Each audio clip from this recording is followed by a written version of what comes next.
জনগোষ্ঠী প্ৰথমবাৰ এনেকুৱা এটা মিলনভূমি দেখিবলৈ পাইছোঁ। খুব শান্তিৰে চবে বহি আছে। ইয়াত গাৰো আছে, ৰাভা আছে, কোচ ৰাজবংশী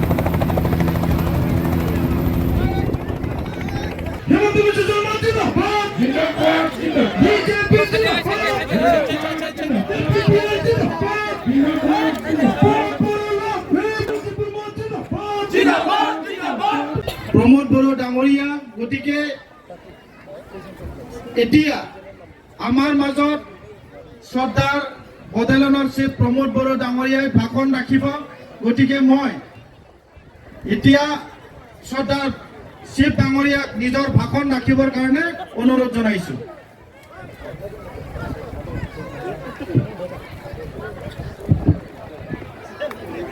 চবে ভালে আছে? ভালে আছে নে নাই? বাইদেউসকল ভালে আছে? মানে মই প্ৰথম মিটিং দেখিছোঁ য'ত বড়ো আছে, ৰাভা আছে, মাইনৰিটি আছে, বঙালী আছে, গাৰো আছে, ৰাজবংশী আছে, হয়নে? বাপৰে বাপ, চবেই একেলগে এনেকুৱাই হ'ব লাগে। মোৰ লগত এজন বন্ধু আলহী আহিছে, আপোনালোকৰ আগত চিনাকি কৰি দিব বিচাৰিছোঁ। তেখেতে ত্ৰিপুৰা চৰকাৰৰ কেবিনেট মন্ত্ৰী, দেখাত সৰু কিন্তু মন্ত্ৰী কেবিনেট। আপোনালোকে চবে হাত চাপৰি দিব লাগিব। শুক্লাচৰণ নোৱাতিয়া, তেখেতে ত্ৰিপুৰাৰ মন্ত্ৰী। মই আজি সভাত উপস্থিত আমাৰ EM ডক্টৰ নীলোৎ স্বৰ্গীয়াৰী ডাঙৰীয়া, আমাৰ সভাত উপস্থিত আমাৰ চেণ্ট্ৰেল কমিটিৰ এজন মুখপাত্ৰ আশৰাফুল ডাঙৰীয়া, আমাৰ কেন্দ্ৰীয় কমিটিৰ বিষয়ববীয়াসকল, জিলা কমিটিৰ বিষয়ববীয়াসকল আমাৰ ইয়াত উপস্থিত হৈছে।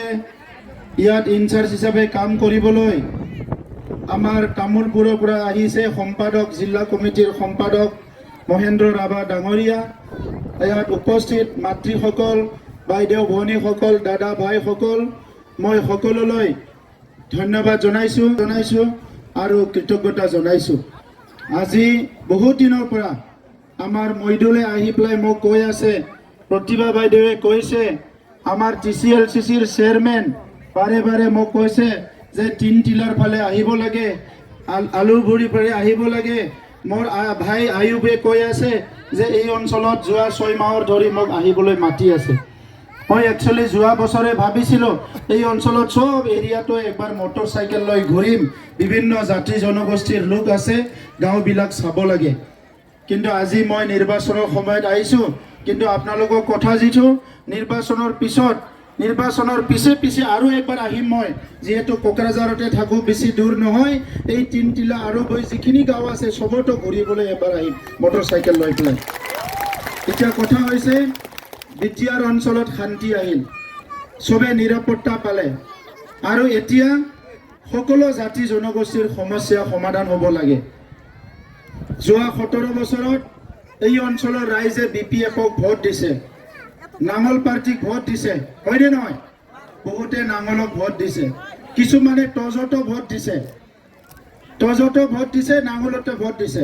কিন্তু নাঙলে বিটিআৰ অঞ্চলত শান্তি আনিব নোৱাৰিলে, বিটিআৰ অঞ্চলৰ ৰাইজক নিৰাপত্তা দিব নোৱাৰিলে, বিটিআৰ অঞ্চলৰ ৰাইজৰ বিভিন্ন সমস্যাবিলাক সমাধান কৰিব নোৱাৰিলে। এই কাৰণে 2020 চনত বিটিআৰ অঞ্চলৰ ৰাইজে UPPL আৰু BJPৰ চৰকাৰ আনিলে। UPPL BJPৰ চৰকাৰ অহাৰ লগে লগে বিটিআৰ অঞ্চলত স্থায়ী শান্তি আহিল। এতিয়া বিটিআৰ অঞ্চলত কোনো ভয় কৰিব লগা নাই। আপুনি দিনতে যাওক বা ৰাতিও যাওক, কোনো ভয় কৰিব লগা নাই। যোৱা নিৰ্বাচনতো মই তিনটিলাৰ ফালে আহিছিলোঁ। ইয়াৰ পৰা ৰিটাৰ্ণ যোৱা সময়ত BPF পাৰ্টিৰ মানুহবিলাকে মোৰ কনভয়ত এটাক কৰি পেলাই মোক গাড়ী ভাঙাইছে, আমাক মাৰি পেলাব বিচাৰিছিলে। আৰু সেইকাৰণে মই সিদ্ধান্ত লৈছোঁ যে তেখেতসকলে যি দাদাগিৰি কৰি আছিলে, যি ভয় খুৱাই আছিলে, মানুহ ভয় খুৱাই ভোট লৈছিলে, এটা দুটা টকা দি ভোট লৈছে, খুটা কম্বল দি ভোট লৈছে, দাদাগিৰিৰ ৰাজনীতি চলাইছে। এই দাদাগিৰিৰ ৰাজনীতি চিৰদিনৰ কাৰণে বন্ধ কৰিবলৈ ইয়াত আমাৰ UPPL BJP চৰকাৰ আহিছে।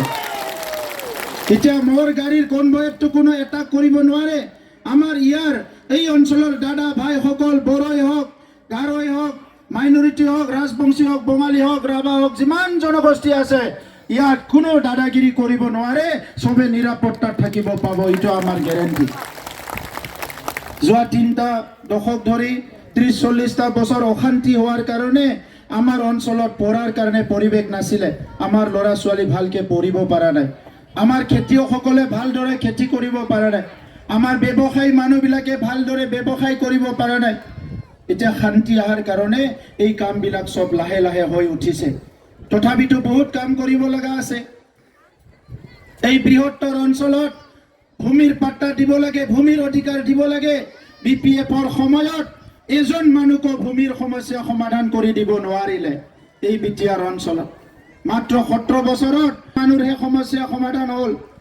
আমি মাত্ৰ 3টা বছৰত 1,14,000 পৰিয়ালৰ মাটি সমাধান কৰি BPFৰ সময়ত পুৰা বিটিআৰ অঞ্চলক লৈ, BTC অঞ্চলক লৈ মাত্ৰ 39,000 PMIৰ ঘৰ বনাব পাৰিছিলে, কিন্তু আমাৰ সময়ত আমি মাত্ৰ 3টা বছৰত 2 লাখতকৈ বেছি PMIৰ ঘৰ নিৰ্মাণ কৰা হ'ল। আৰু এই VCDCত সাউথ ইষ্ট VCDCত অকলে সাউথ ইষ্ট VCDCছে 1500 ঘৰ নিৰ্মাণ কৰা হৈ গ'ল। এই অঞ্চলত 1500 ঘৰ হৈ গ'ল 3টা বছৰত।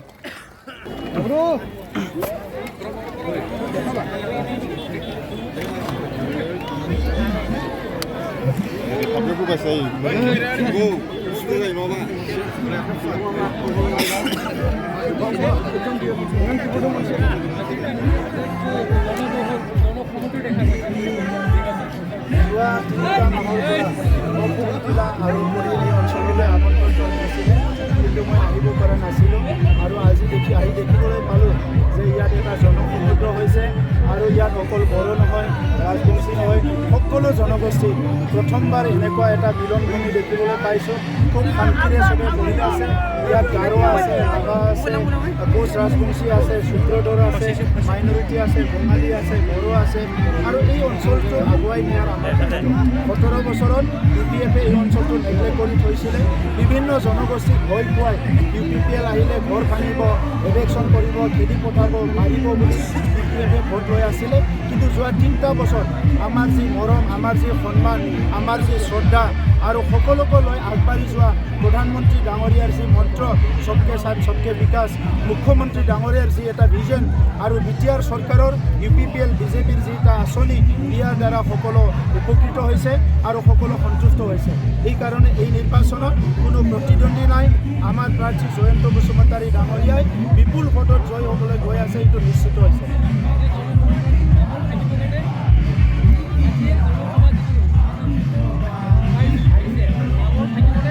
মই কৈছোঁৱে 2020 চনতে নাঙলৰ ওপৰত ট্ৰেক্টৰ উঠিছে, আৰু অনাগত দিনত নাঙলৰ ছবি লৈ পেলাই ইলেকশ্যন খেলিবলৈ আৰু কোনো মানুহেই নোলাব। Thank U.